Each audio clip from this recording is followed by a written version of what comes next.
Hello, I give him Boboy na may rakpam. Nahanam pumas di sorgi wapaw ta na bagida maglak piba ang sige mag kathagatari. Agi prathna di nahak na takdir ba wapaw ang sige mapal na isor buhay na nungsiba amasung mahaki mi aduga mahaki singlup buhay na nungsiba sini. Diba ehak na nahaki na pamda noluk choning ba dudi nahak na takdir ba wapaw asina. Nahak na nahaki singlup ta pipam thok pa nahaki commitment amasung nahaki singlup ki luching ba singi makapon pam thok pa adugi mahuti silhan bigano. Adu ba wapaw sige mapal na. Naging lupa na nungsiba, naging luching mo singbuhin na nungsiba, at quite maruoy na, isori matik mangalig na magtihingba punsi na chakot pa ado, eki pratana ni. Ibang umaki wapaw, taminas.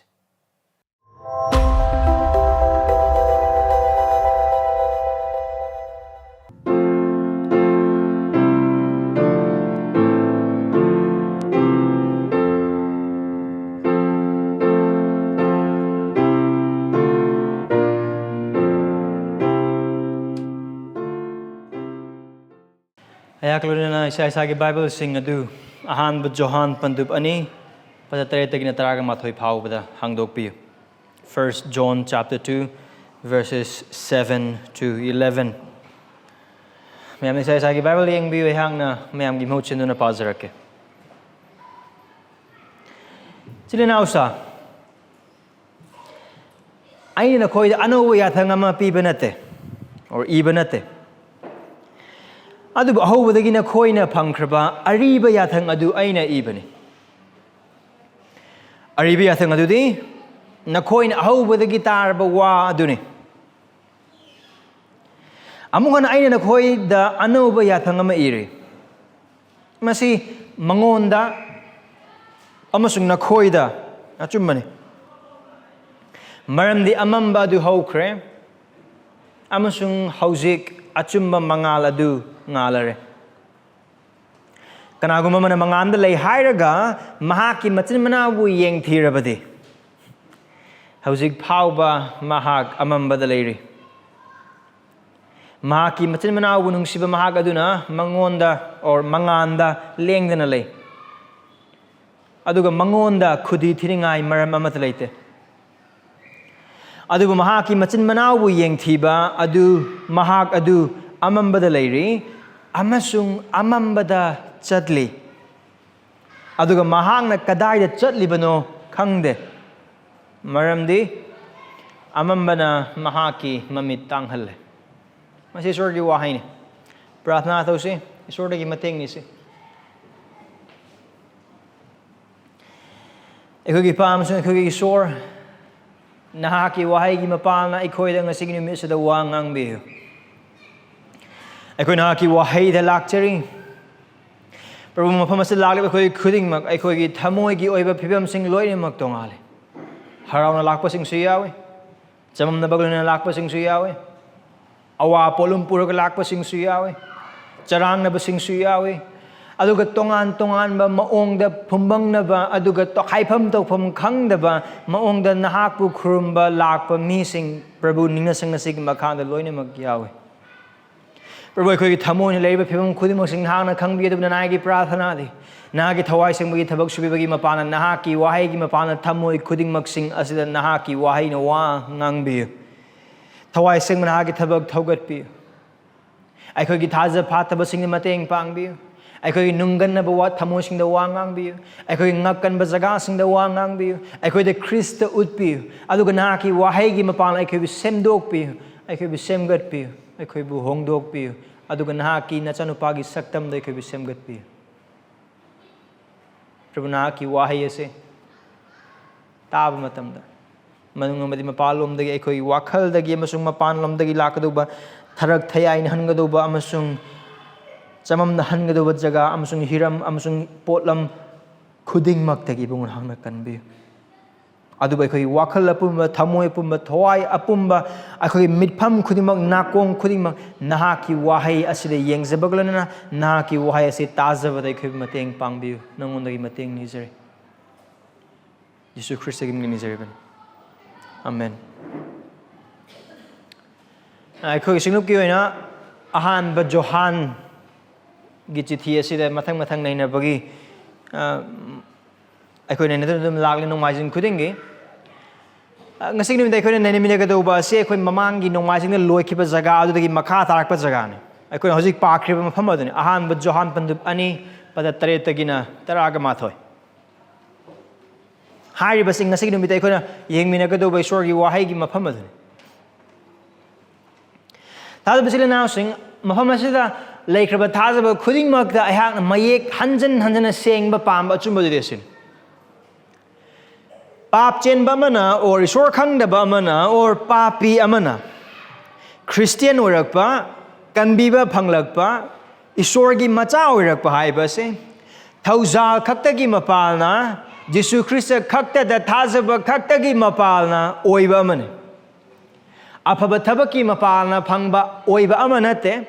haib inbagi mapalna oiba amanate imung manung Christian orambagi maramna adu pop oiba targadi Christian oiba leite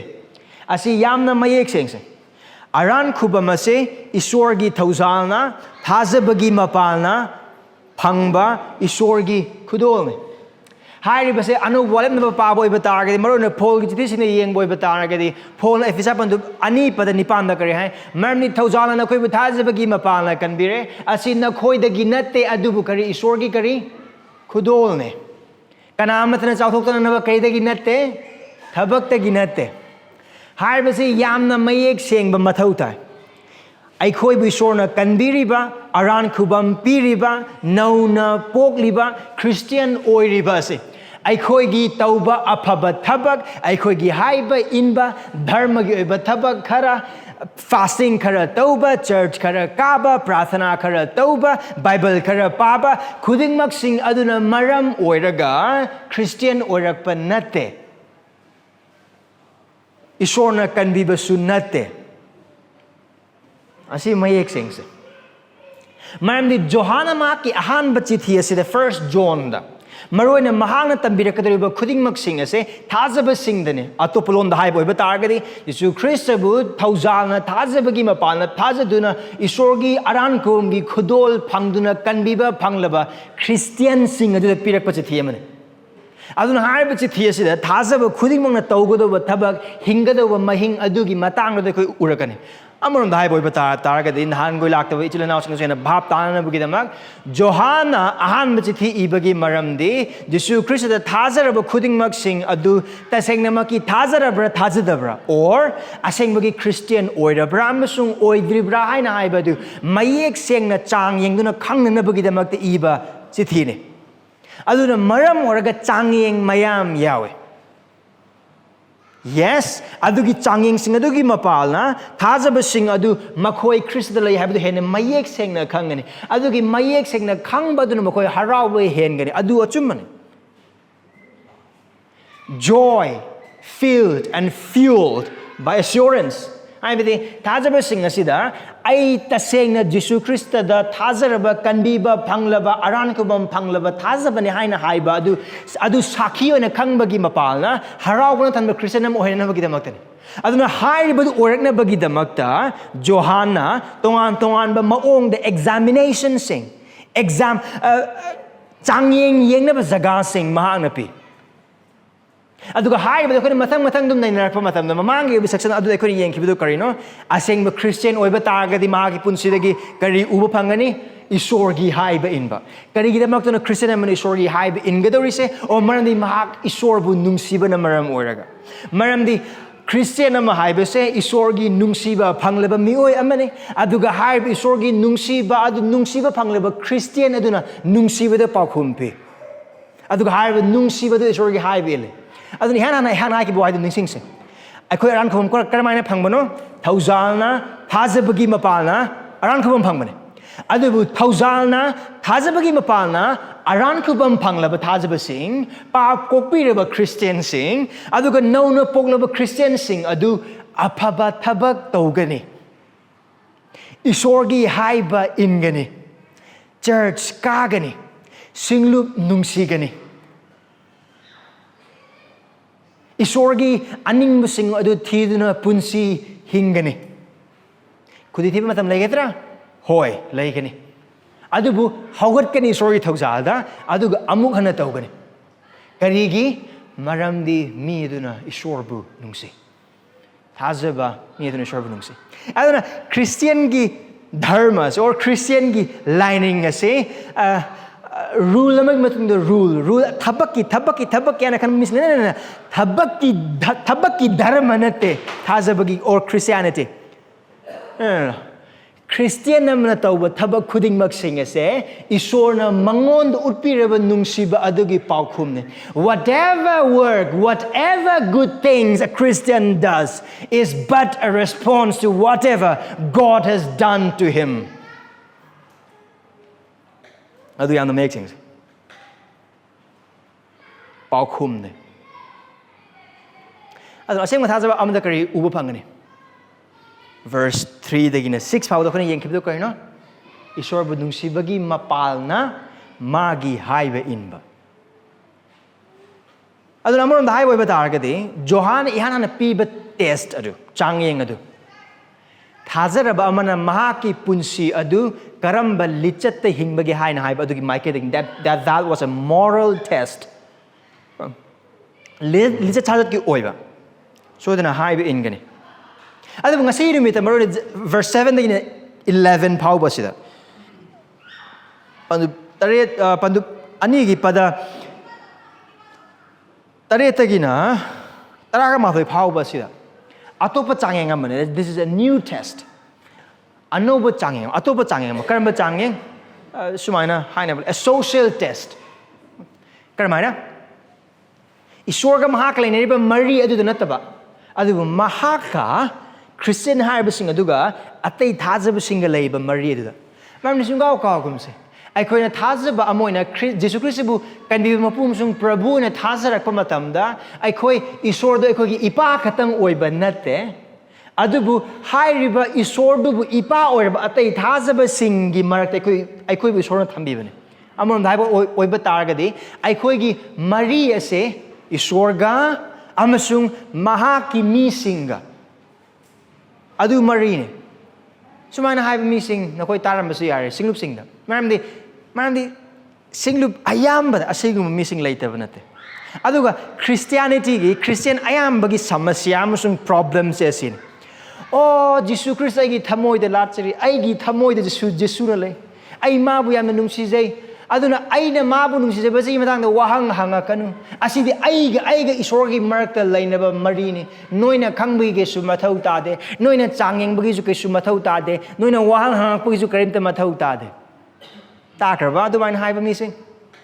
aduna haiba mi sing aduna de kaidawe masagi oiba ka adu thong lonsla kan da Bible di parambe ya प्रार्थना दी तौरंबे याय अदुगा church सु मतम चाना दी अदुम लाकलंबे याय अदुगी hood लेथोखिब मतम दी करी लेखरब इसोर पिने बिक्रब मागी मीसिंग अदुदा नुंगसीबगी पुंसी हिंगबगी महुत्ता मसादगी ओइबा पुंसी द अदुम हिंगबा आइगी इमुंगी आइगी नुपीगी आइगी इचागी आइगी लंथुम आइगी इकाय खुमनबा आइगी हाइब अदुदा दुम हिंगबा अदु वांग हंगलुब ओइबा तागे नंग क्रिश्चियन औ आई क्रिश्चियन ने करमाय नंग क्रिश्चियन हाइब खगिनो आई Jesus Christ ai isorbu thaje ai maga mari amale adubu atop thaje basing hingba punsi di oh agi kyam mathau ta de man di isorga leina mari leina di yare adubu Bible na mayek seng ba se sire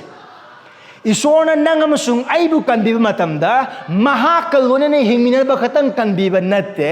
adubu mahaki mi singalona ne hingmina ba gida maksu kanbiba makanbine karigu mangasigi numita nahaki punsi du prathana di yamna kanna tauba adubu nangonda lalak pa soirak pa singlup ki ichilinaw sing adubu nungsiba ngamda ba kokpiba ngamda ba makogi awa nang aduda mateng pangngi wakhal leitaba mong leibo oiba targadi nahaki thajabagi punsi chang yengbi isori wasigi ma maramdi karigumba aikoi Christian ni punsi se isorga khatang mari leina badu mathau ta boi batagadi Jesus Christ bu kanbi mapum sung prabhu ne thajaraga baptize sek tobu sarga dum pukhat ki be yare na right adu pukhat pra pukhate karigi maramdi mahakna mahaki matik mangal chahonna bagidamakta mahaki mi singi himina bagidamakta inabi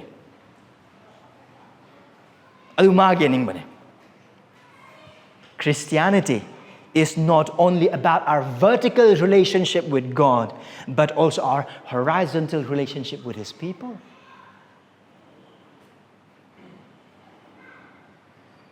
ama yaudana ama lakpa yaroi adu ama yaudana ama yawi haiba yaroi Isor nungsidana mahaki mi nungsi haiba mahaki mi nungsidana isor nungsi haiba minambane hairibadu ngasigi jaga asida hena khoi mayek uba phangani adu karigumba nokat nakoina ahanba johana se mathang mana naina adum paab oiba taage aduni ma adum harakadis aduni ma adum harakadis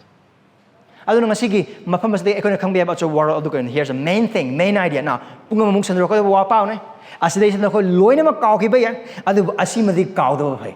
aduna isnu mathau da khodi mosin isin bi what's the main idea kaino isoi thawaina ai khoi asi wai sigi mapana ko high bi phase what is the main idea and here's this Asengba Christian amana Khristagi haiba induna machil manaosingbu nungsigani maramdi mahakna mangalda lay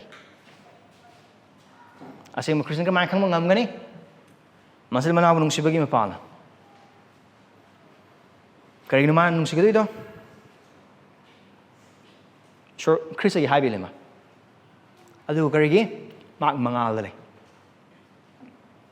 A genuine Christian obeys Christ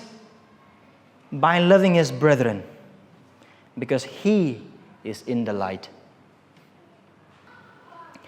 Johanna mahaki ahanba chithia se hek iba makoktagi hauraga mahakna thajaba amagi punsigi matangda Christian amane haina haibagi sakhi adugi matangda harakpa khudingmakki mina uba yadaba thamoina di phauba yaba amasung adubu ubadi yadaba adugi matangda makisu wari suktau taude hek horokpadagi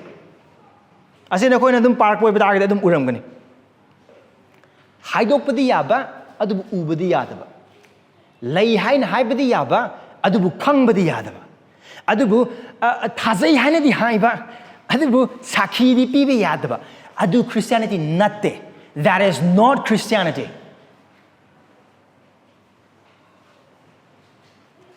uba yadaba khangba yadaba changyengba yadaba Christianity the Bible gi matung in Christianity natte adu kasamana uba yadaba khangba yadaba sokpa yadaba changyengba yadaba thazaba du asengba thazaba natte na kaseng thazaba ne kramana khangani ngasi gi mi mafam se lekraba khudimangna saruk chama da chama aihagasi Jesu Khristagi igi mapalna kanbiraba Christian amane aran kubam phanglaba nauna poklaba Christian amane haba karmaina khangba yagani oh aigi thamoi Jesu bulachari natte maruoina karino nahakna Khristagi haiba inbada aihakna Khristagi haiba inbada mahaki mi singbu nungsigani that's it Now, Johanna Karmana Magi Wahid Harukun have things in verse 7 the yingche. Verse 7 namusung 8 adu maru oni han yings. Chile now sa ay na ko ano ba yathang ma iban nate. Adu aho badagi na koina pangkrab ari ba yathang adu ay na iban. Ari ba yathang adu di na koina aho badagi tar ba wa adu ni. Now so this aho ari ba ano ba aho ba mayam khar chamam na ba adu karino. Karigi matang no hari se yamna mayek sing karino magi matang da haribdo sorry karigi matang da haibno haibdo madi yamna mayek sing ahoba or say ariba or anoba adugdo kaya yengda bo batang sing karigi matang no hariba se ya thanga magi matang ne it's about a commandment ya thanga magi matang ne adu hariba ya thanga do karamba ya thang no jono kre hayong anoba man na tesis meaning kuire si lera ko karigi demak no jonas man harise ningsing bra johan I chithi iriba kanglup sing asi gi marakta lana tambiba mi sing lay adu gi singlup sing adu lana tambiba mi sing lai gnostic kangbu sing kaino makoi na haibedo o ai khoida anoba mi sing na kana amada khangdaba loksing lay adu asigi loksing asina khona khangning boiba taragadi ai khoi gi marakta yaw Jesu Christ na lakriba dusu haiba yamna mi am hekna khangba yadaba mi am hekna uba yadaba mi am hekna phangba yadaba lousing ado pi na bagi da makalakpane adu Jesu Christ adu gi lousing no makhoi da piramme aduna adu gi lousing ano wu makhoi da lay aduna kaina makhoi na haise ai khoi da ano ba yathang sing lay ꯑꯗꯨꯕꯨ zone ꯍꯥꯏꯔꯤꯁꯦ ꯀꯔꯤꯅꯣ ꯑꯗꯨꯒꯤ ꯂꯥꯟꯅ ꯇꯝꯕꯤꯕꯁꯤꯡ ꯑꯗꯨꯒꯤ ꯑꯣꯟꯅ ꯇꯩꯅꯕꯗꯅꯤ ꯃꯈꯣꯏꯅ ꯇꯝꯕꯤꯔꯤꯕꯗꯣ ꯂꯥꯜꯂꯦ ꯍꯥꯏꯕ ꯈꯪꯅꯅꯕꯒꯤꯗꯃꯛꯇ ꯑꯗꯨꯅ ꯑꯁꯤꯒꯤ ꯋꯥꯍꯩꯁꯤꯗꯒꯤ ꯃꯥꯅ ꯍꯧꯔꯛꯂꯤꯁꯦ ꯑꯗꯨꯅ ꯃꯔꯝ ꯑꯣꯏꯔꯒꯅꯤ ꯂꯥꯟꯅ ꯇꯝꯕꯤꯕꯁꯤꯡ ꯑꯗꯨ ꯈꯪꯗꯣꯛꯄꯒꯤ ꯃꯄꯥꯟꯅ ꯃꯈꯣꯏꯒꯤ ꯋꯥꯍꯩ ꯑꯗꯨꯗ ꯋꯥꯈꯜ ꯊꯝꯗꯅꯕꯒꯤꯗꯃꯛꯇ ꯑꯗꯨꯗꯤ ꯀꯔꯤꯅꯣ ꯑꯅꯧꯕ ꯑꯃ ꯅꯠꯇꯦ ꯑꯩꯅ ꯏꯔꯤꯁꯦ ꯑꯁꯤ ꯑꯔꯤꯕꯅꯤ ꯍꯥꯟꯅꯗꯒꯤ ꯑꯗꯨꯝ ꯂꯩꯔꯛꯑꯕ ꯑꯃꯅꯤ ꯑꯗꯨꯒꯤ ꯑꯅꯧꯕ ꯂꯧꯁꯤꯡ ꯐꯪꯉꯦ ꯍꯥꯏꯔꯤꯕ ꯀꯥꯡꯂꯨꯞ ꯑꯗꯨꯅ ꯍꯥꯏꯕꯗꯣ ꯇꯥꯔꯨꯅꯨ ꯑꯗꯨ ꯆꯤꯟ ꯊꯤꯕꯅꯤꯅ ꯍꯧꯖꯤꯛꯀꯤ ꯃꯇꯝꯗꯁꯨ ꯂꯩꯇꯕ ꯅꯠꯇꯦ ꯁꯤꯁꯦ ꯔꯥꯏꯠ ꯍꯧꯖꯤꯛ ꯃꯇꯝꯗ ꯂꯩꯇꯕ ꯅꯠꯇꯦ ꯀꯔꯤ ꯑꯩꯉꯣꯟꯗ ꯚꯤꯖꯟꯗ ꯏꯁꯣꯔꯅ ꯑꯁꯤ ꯇꯧ ꯍꯥꯏꯅ ꯍꯥꯏꯔꯝꯃꯤ ꯑꯩꯒꯤ ꯃꯪꯗ ꯏꯁꯣꯔꯅ ꯅꯣꯏ ꯀꯅꯥꯝꯇꯅ ꯈꯪꯗꯕ ꯃꯑꯣꯡꯗ ꯏꯁꯣꯔꯅ ꯑꯩꯒꯤ ꯚꯤꯖꯟꯗ ꯑꯁꯤ ꯍꯥꯏꯔꯝꯃꯤ ꯔꯥꯏꯠ ꯂꯩꯇꯦ ꯑꯗꯨꯒꯨꯝꯕ ꯌꯥꯝꯅ ꯃꯌꯦꯛꯁꯦꯡꯅ ꯊꯥꯖꯕ ꯑꯃ ꯑꯣꯏꯅ ꯏꯁꯣꯔꯅ ꯃꯍꯥꯛꯀꯤ ꯃꯆꯥꯁꯤꯡꯗ ꯈ꯭ꯔꯤꯁꯇꯤꯌꯟ ꯅꯪ ꯑꯃꯁꯨꯡ ꯑꯩꯉꯣꯟꯗ ꯃꯍꯥꯛꯀꯤ ꯑꯅꯤꯡꯕ ꯑꯃꯁꯨꯡ ꯑꯄꯥꯝꯕ ꯃꯍꯥꯛꯀꯤ ꯇꯧꯍꯟꯅꯤꯡꯕ ꯈꯨꯗꯤꯡꯃꯛꯁꯤꯡ ꯑꯗꯨ ꯂꯥꯏꯔꯤꯛ 63 ꯑꯁꯤꯗ ꯂꯣꯏꯅꯃꯛ ꯃꯄꯨꯡ ꯐꯥꯅ ꯑꯩꯈꯣꯏꯗ ꯄꯤꯅꯕꯤꯔꯦ ꯑꯩꯈꯣꯏꯒꯤ ꯏꯊꯧꯗꯤ ꯀꯔꯤꯅꯣ ꯃꯥꯒꯤ ꯋꯥꯍꯩꯁꯤꯕꯨ ꯄꯥꯕꯒꯤ ꯃꯄꯥꯟꯅ ꯏꯁꯣꯔꯒꯤ ꯑꯅꯤꯡꯕꯗꯨ ꯊꯤꯖꯕ ꯃꯪꯗ ꯚꯤꯖꯟ ꯂꯥꯛꯄ ꯉꯥꯏꯕꯗꯨ ꯅꯠꯇꯦ ꯑꯗꯨꯒ ꯑꯩꯉꯣꯟꯗ ꯚꯤꯖꯟ ꯂꯩ ꯑꯗꯨꯅ ꯑꯁꯤꯒꯤ ꯚꯤꯖꯟꯁꯤꯒꯤ ꯃꯄꯥꯟꯗ ꯏꯁꯣꯔ ꯑꯩꯉꯣꯟꯗ ꯑꯅꯧꯕ ꯑꯃ ꯍꯥꯏꯔꯛꯑꯦ ꯅꯪ ꯅꯣꯏꯒꯤ ꯏꯃꯨꯡ ꯑꯁꯤꯁꯤ ꯇꯧ ꯍꯥꯏꯅ ꯍꯥꯏ ꯑꯗꯨꯗꯒꯤꯗꯤ ꯅꯪ ꯇꯧꯏꯗꯣ ꯑꯗꯨꯅꯤ ꯍꯥꯏꯅ ꯍꯥꯏ ꯊꯥꯖꯕꯤꯒꯅꯨ ꯑꯗꯨꯒꯨꯝꯕ ꯃꯤꯁꯤꯡꯗꯣ ꯑꯗꯨ ꯑꯆꯨꯝꯕ ꯑꯃꯠꯇ ꯅꯠꯇꯦ ꯖꯣꯟ ꯃꯐꯝꯁꯤꯗ ꯍꯥꯏꯔꯤꯁꯦ ꯀꯩꯅꯣ ꯑꯩꯅ ꯅꯈꯣꯏꯗ ꯑꯅꯧꯕ ꯌꯥꯊꯪ ꯑꯃ ꯏꯕ ꯅꯠꯇꯦ ꯏꯁꯣꯔꯅ ꯕꯥꯏꯕꯜ ꯑꯁꯤꯗ ꯃꯌꯦꯛ ꯁꯦꯡꯅ ꯈꯪꯍꯟꯕꯤꯈ꯭ꯔꯕ ꯌꯥꯊꯪ ꯑꯁꯤꯗꯒꯤ ꯑꯅꯧꯕ ꯌꯥꯊꯪ ꯑꯃ ꯑꯩꯈꯣꯏꯗ ꯄꯤꯕ ꯑꯃꯠꯇ ꯂꯩꯇꯦ ꯐꯣꯡꯗꯣꯛꯄꯤꯕꯒꯤ ꯂꯥꯏꯔꯤꯛ ꯑꯁꯤ ꯏꯔꯣꯏ ꯂꯣꯏꯅ ꯏꯕꯒꯤ ꯑꯔꯣꯏꯕ ꯐꯨꯜ ꯁ꯭ꯇꯣꯞ ꯅꯝꯈꯤꯕ ꯃꯇꯝ ꯑꯗꯨꯗ ꯃꯍꯥꯛꯀꯤ ꯋꯥꯍꯩꯒꯤ ꯃꯇꯨꯡ ꯏꯟꯅ ꯑꯩꯈꯣꯏꯅ ꯀꯔꯝ ꯍꯥꯏꯅ ꯊꯥꯖꯕꯗ ꯑꯃꯁꯨꯡ ꯊꯥꯖꯕ ꯑꯃ ꯑꯣꯏꯅ ꯍꯤꯡꯒꯅꯤ ꯍꯥꯏꯅ ꯍꯥꯏꯕꯗꯨꯒꯤ ꯑꯅꯤꯡꯕꯁꯤꯡꯗꯣ ꯐꯣꯡꯗꯣꯛꯄꯤꯕ ꯂꯣꯏꯔꯦ ꯏꯁꯣꯔꯒꯤ ꯑꯅꯤꯡꯕ ꯈꯪꯅꯤꯡꯕ꯭ꯔꯥ ꯏꯁꯣꯔꯒꯤ ꯌꯥꯊꯪꯁꯦ ꯐꯖꯅ ꯅꯤꯌꯝ ꯆꯨꯝꯅ ꯈꯪꯅꯤꯡꯕ꯭ꯔꯥ ꯅꯍꯥꯛꯀꯤ ꯄꯨꯟꯁꯤꯒꯤꯗꯃꯛꯇ ꯕꯥꯏꯕꯜ ꯄꯥꯎ ꯋꯥꯄꯥꯎꯁꯤꯡ ꯃꯨꯟꯅ ꯇꯥꯎ ꯆꯦꯛꯁꯤꯟꯅ ꯇꯥꯎ ꯆꯥꯡ ꯌꯦꯡꯕꯒ ꯂꯣꯏꯅꯅ ꯇꯥꯎ ꯅꯥꯀꯣꯡ ꯄꯪꯁꯤꯟꯍꯟꯒꯅꯨ ꯏꯁꯣꯔꯒꯤ ꯋꯥꯍꯩꯗ ꯉꯛꯀꯟꯒꯅꯨ ꯊꯥꯖꯕꯁꯤꯡꯗꯒꯤ ꯂꯥꯛꯄ ꯏꯁꯣꯔꯒꯤ ꯋꯥꯍꯩꯒꯤ ꯃꯇꯨꯡ inba ꯑꯆꯨꯝꯕꯁꯤꯡ ꯑꯗꯨꯗ ꯉꯛꯀꯟꯒꯅꯨ ꯑꯁꯤꯡꯕ ꯁꯛꯀꯅꯨ ꯑꯍꯩꯕ ꯁꯥꯒꯅꯨ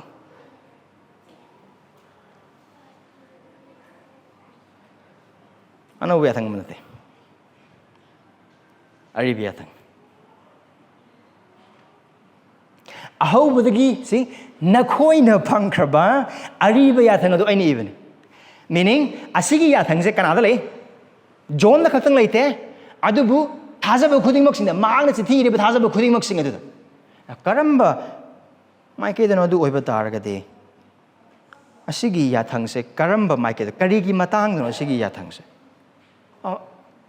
ꯌꯦꯡꯉꯛꯄ ꯑꯣꯏꯕ ꯇꯥꯔꯒꯗꯤ ꯑꯁꯤꯒꯤ ꯌꯥꯊꯪꯁꯦ ꯀꯔꯝꯍꯥꯏꯅ ꯂꯤꯔꯤꯅꯣ ꯃꯔꯝꯗꯤ ꯍꯥꯏꯔꯤꯕ ꯌꯥꯊꯪ ꯑꯁꯦ ꯃꯔꯨꯑꯣꯏꯅ ꯃꯐꯝ ꯑꯁꯤꯗ ꯑꯩꯈꯣꯏꯅ ꯎꯃꯤꯟꯅꯔꯛꯀꯗꯧꯕꯁꯦ ꯑꯁꯤꯒꯤ ꯊꯥꯖꯕꯁꯤꯡ ꯑꯁꯤꯅ ꯃꯈꯣꯏꯒꯤ ꯑꯀꯣꯏꯕꯗ ꯂꯩꯈ꯭ꯔꯕ ꯊꯥꯖꯕ ꯈꯨꯗꯤꯡꯃꯛꯁꯤꯡ ꯑꯗꯨꯕу ꯅꯨꯡꯁꯤꯅꯕꯒꯤ ꯌꯥꯊꯪꯅꯤ ꯑꯗꯨ ꯑꯣꯏꯇꯥꯔꯒꯗꯤ ꯑꯁꯤꯒꯤ ꯊꯥꯖꯕꯁꯦ ꯑꯁꯤꯒꯤ ꯌꯥꯊꯪꯁꯦ ꯀꯔꯝ ꯍꯥꯏꯅ ꯑꯔꯤꯕ ꯑꯣꯏꯔꯤꯅꯣ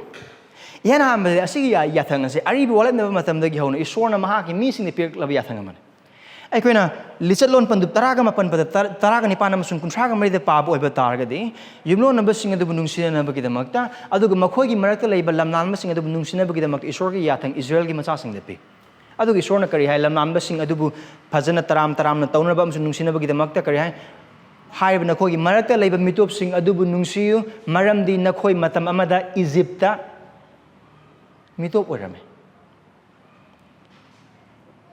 ꯑꯗꯨ ꯈꯛꯇꯪꯁꯨ ꯅꯠꯇꯅ ꯑꯅꯤꯁꯨꯕ ꯋꯥꯏꯟꯂꯣꯟ Deuteronomy chapter 6 verse 5 ꯇ ꯌꯦꯡꯕ ꯑꯣꯏꯕ ꯇꯥꯔꯒꯗꯤ ꯑꯗꯨꯒꯤ ꯌꯥꯊꯪ ꯑꯗꯨ ꯀꯔꯤꯅꯣ ꯑꯍꯥꯟꯕ ꯌꯥꯊꯪꯗꯣ ꯀꯔꯤꯅꯣ ꯏꯁꯣꯔꯕꯨ ꯊꯃꯣꯏ ꯊꯋꯥꯏ ꯄꯥꯡꯂꯛꯄ ꯃꯌꯥꯝ ꯅꯨꯡꯁꯤꯅꯕ ꯑꯗꯨꯒꯤ ꯃꯇꯨꯡꯒꯤ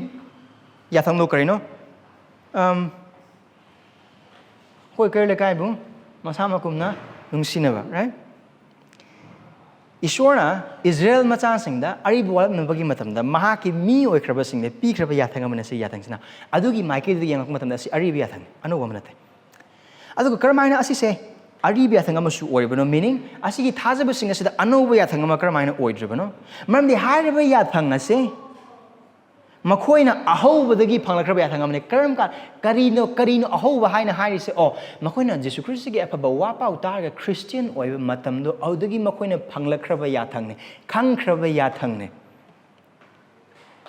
adu oiba targadi hairiba yathang ase Jesu Christ bu kanbi mapu musung Prabhu oina thazaraba khudingmakta piraba yathangne khangdaba amata leite asigi matangda khangdaba su yaroi afaba wapau sandokpa aduga sandokliba miduna thazabian isorgi wai tambi bu oiba targadi asigi yathang ase thazaba khudingmakta leidobne aduna John hairise asigi yathang ase ariba matamdagi leklabane aduga nakhoina khanglaba yathang amane nakhoina khangdaba ma aini iba nate adu haiba aribi yathang du kaino na khoina ahobadagi tarba wa dune kaino sigi wa again yathang ga wa khenari dise kaino wa do har kuma tamdi afaba wa pau dune afaba wa pau gi pa isona ikhodi pam du kaino haiba mayek seng na tambire ba ngaktene pap chen ba man karamana kanbi phanglakono maha ki pap du gi pungning honglaga Jesu Christ thazaba gi ma pa aduga haiba punsi ado amuktang tarogalo singado banate pa pungning hongba amuktang pungning hongla kana lo singado banate isora thazaba amasung Christ thazaba do amuktang thazara kana lo singado banate pap tagi pungning hongduna Christ thazaba gi punsi ase Christian punsi ne Christian punsi hongna bagi kaktang nate Christian punsi ne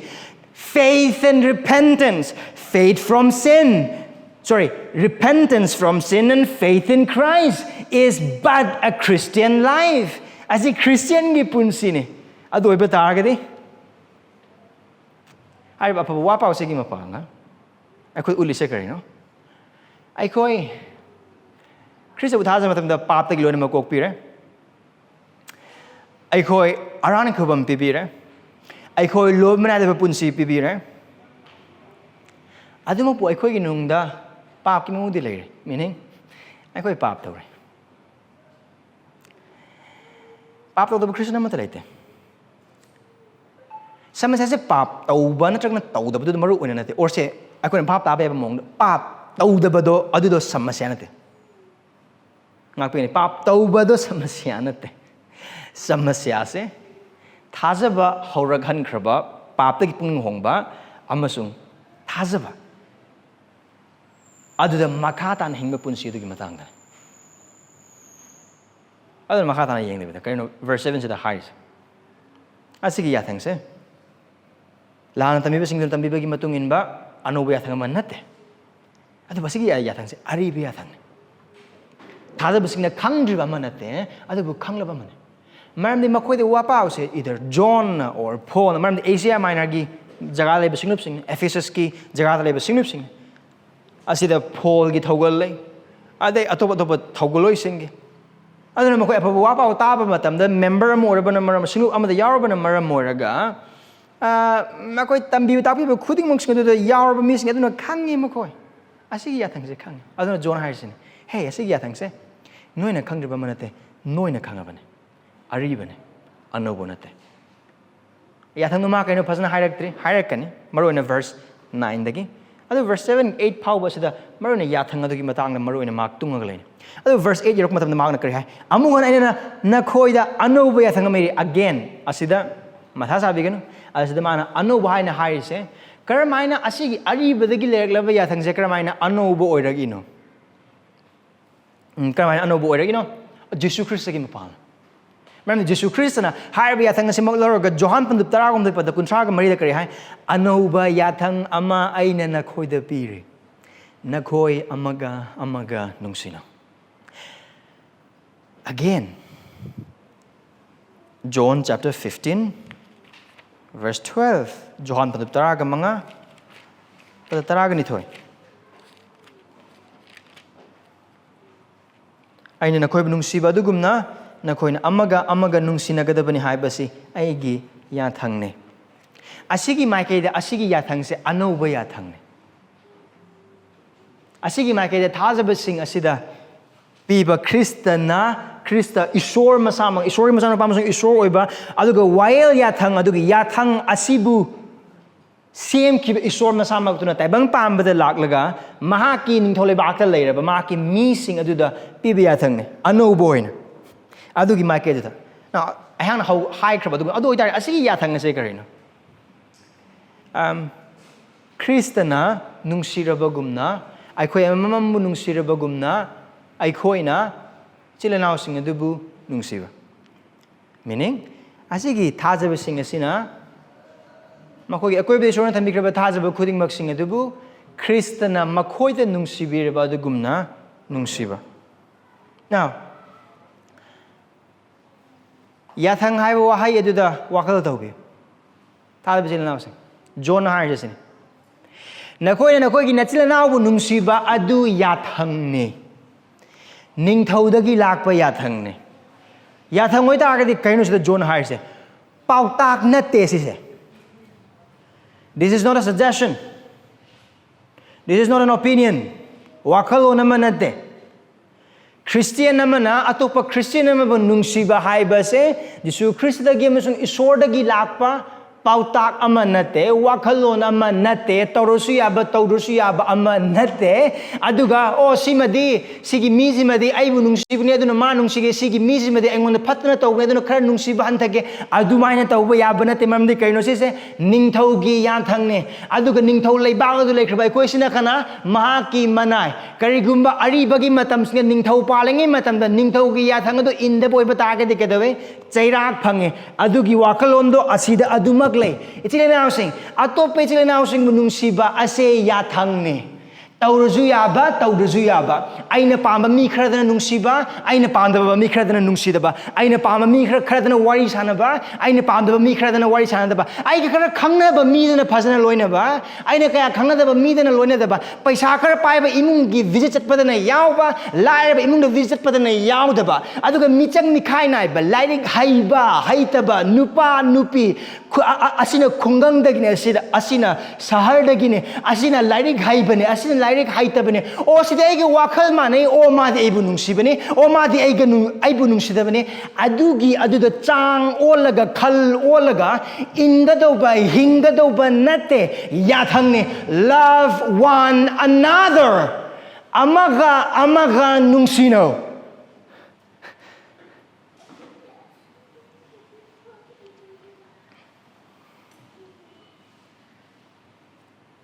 Since the member or a particular announcing a membership class that I saying on the guitar bohemian. Hansen hang high bohemian, and the high wise a Hansen high matam the kai later. Karimusing was the member moiraga Nahaki ayamba matam kuding moksing into Nahaka wakal manaba, Nahaka zat manaba, Nahaka lenga manaba, aduda kaptang loina raga, adudagi hendok pamo ong loina the boy batargadi, Nahak ni hingliba punsi edo, matamangan magi punsi. Aduga singlup kaino kang de maram oiragani. Adugi punsi adudagi pungni hongo matautai. Si yathang. Pautak nate. Optional exam they have multiple choice question nate MCQ nate. One commandment. Yathang. Induna bagidamat. Adu harba yathang ase asigi thak se yathang no kaino nungsiba kanabu ichile naosingbu zat bizat khaidana mising mikhai amata naidana. Isorna aina pamalo katang khalaga nungsiba taba adubu Aibu sokhan bamisu. Aigi matanga miwang na bamisu. Ai hek uba matamda thamoy the pinda ba phaw ba yaw ba adugi phaw ba leba mi sing du sunung siba isori paman. Isori yathang nida. Maramdi adugi standard to karino. Karamba standard to nung signe sila na oda. Oh. Man aibu nung sir pagi changda, right? Nothing. Koi singupta khwai nung sibi nupa sa sigi chawba sini o mana nung sibi chang ai mi ate nung seri yar nothing or ai khoi gi thamoi na onjaba chang asibok toradi yare na mana ingon da tor khriduga ai na mangon utpi asigi chang si phagodi yare na right nothing what's the standard Jesus Christ na John chapter 15 verse 12 kari hai Aiha na nakhoibu nungsiraba andugumna nakhoi nasu amaga nungsino khaldo karina nungsibagi khal Kristana nang aibu nungsiba makata na kumnga nungsiba ay sakin tayong pamana kan moong aduga aikoy na pama moong adugi nungsiba adugi moong nate Bible gaibu nungsiba aikoy na pama nungsiba di karino aikoy gi aning ba pama to matam yet pirak taba ꯑꯁꯣꯏꯕ ꯎꯔꯁꯨ ꯇꯨꯃꯤꯟꯅ ꯂꯩꯁꯟꯕ ꯑꯩꯒꯤ ꯊꯃꯣꯏ ꯀꯥꯏꯕ ꯋꯥ ꯉꯥꯡꯕꯤꯔꯛꯇꯕ ꯑꯗꯨꯗꯒꯤꯗꯤ ꯑꯩꯅ ꯇꯥꯅꯤꯡꯗꯕ ꯋꯥ ꯀꯌꯥ ꯍꯥꯏꯕꯤꯔꯛꯇꯕ ꯑꯩꯒꯤ ꯑꯁꯣꯏꯕꯒꯤ ꯃꯇꯥꯡꯗ ꯀꯌꯥ ꯍꯪꯉꯛꯇꯕ ꯑꯩꯅ ꯇꯧꯅꯤꯡꯕ ꯇꯧꯕ ꯃꯇꯝꯗ ꯑꯩꯒꯤ ꯃꯅꯤꯡ ꯀꯌꯥ ꯏꯟꯕꯤꯔꯛꯇꯕ ꯋꯥꯈꯜꯂꯣꯟꯗꯤ ꯀꯩꯅꯣ ꯅꯪ ꯑꯩ ꯅꯨꯡꯁꯤꯕ ꯅꯠꯇ꯭ꯔꯥ ꯑꯗꯨ ꯑꯣꯏꯇꯥꯔꯗꯤ ꯀꯩꯗꯧꯕꯩꯅꯣ ꯅꯪ ꯑꯩꯉꯣꯟꯗ ꯊꯤꯅ ꯆꯩꯔꯛꯏꯗꯤ ꯅꯪ ꯑꯩ ꯅꯨꯡꯁꯤꯕ ꯅꯠꯇ꯭ꯔꯥ ꯑꯗꯨ ꯑꯣꯏꯇꯥꯔꯒꯗꯤ ꯀꯔꯤꯒꯤꯅꯣ ꯅꯪ ꯑꯩꯒꯤ ꯑꯅꯤꯡꯕ ꯄꯥꯝꯕ ꯑꯝꯇ ꯇꯧꯗ꯭ꯔꯤꯗꯤ ꯑꯅꯤꯡꯕ ꯄꯥꯝꯕ ꯍꯥꯏꯅ ꯍꯥꯏꯕꯗꯣ ꯀꯔꯝꯕ ꯃꯈꯜꯒꯤ ꯑꯅꯤꯡꯕ ꯄꯥꯝꯕꯅꯣ ꯑꯗꯨꯒꯤ ꯃꯈꯥ ꯄꯣꯜꯂꯦ ꯑꯗꯨꯕꯨ ꯖꯦꯅꯔꯦꯂꯤ ꯌꯦꯡꯉꯛꯄ ꯃꯇꯝꯗꯗꯤ ꯅꯨꯡꯁꯤꯕ ꯑꯣꯏꯕ ꯇꯥꯔꯒꯗꯤ ꯇꯧꯅꯤꯡꯕ ꯇꯧꯕꯗ ꯈꯟꯅꯤꯡꯕ ꯈꯟꯕꯗ ꯍꯤꯡꯕ ꯄꯨꯟꯁꯤ ꯃꯍꯤꯡ ꯍꯤꯡꯕ ꯃꯇꯝꯗ ꯌꯦꯠꯇꯕ ꯍꯟꯅ ꯌꯦꯡꯗꯕ ꯑꯗꯨꯕꯨ ꯀꯔꯤ ꯊꯦꯡꯅꯕ ꯈꯨꯗꯤꯡꯒꯤ ꯑꯦꯁ ꯃꯔꯨꯞꯅꯤ ꯀꯩꯅꯣ ꯑꯦꯁ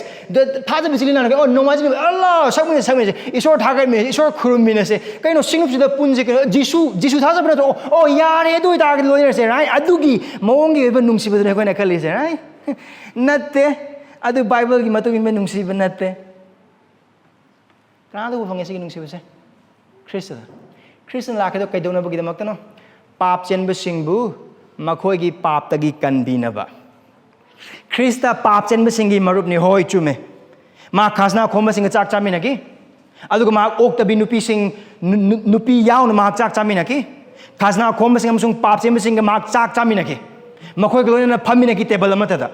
ꯑꯗꯨꯒ ꯃꯤꯁꯤꯡꯅ ꯁꯣꯛꯇꯕ ꯃꯤꯁꯤꯡ ꯑꯗꯨ ꯃꯉꯣꯟꯗ ꯁꯣꯛꯍꯟꯈꯤ ꯃꯥꯅ ꯑꯗꯨꯒ ꯄꯥꯞ ꯆꯦꯟꯕꯁꯤꯡꯒ ꯃꯍꯥꯛ ꯆꯠꯁꯨ ꯆꯠꯃꯤꯟꯅꯈꯤ ꯃꯈꯣꯏꯒꯤ ꯃꯔꯛꯇ ꯃꯍꯥꯛ ꯊꯧꯒꯜꯁꯨ ꯇꯧꯈꯤ ꯑꯗꯨꯕꯨ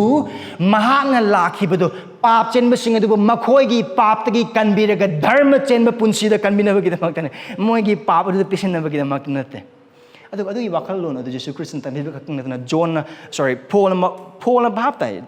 1 Corinthians chapter 13 ꯅꯨꯡꯁꯤꯕꯒꯤ ꯑꯣꯏꯕ ꯄꯟꯗꯨꯞ right ꯑꯗꯨ ꯀꯔꯤ ꯍꯥꯏ ꯅꯨꯡꯁꯤꯕꯅ ꯙꯔꯃ ꯆꯦꯟꯗꯕꯗ ꯍꯔꯥꯎꯗꯦ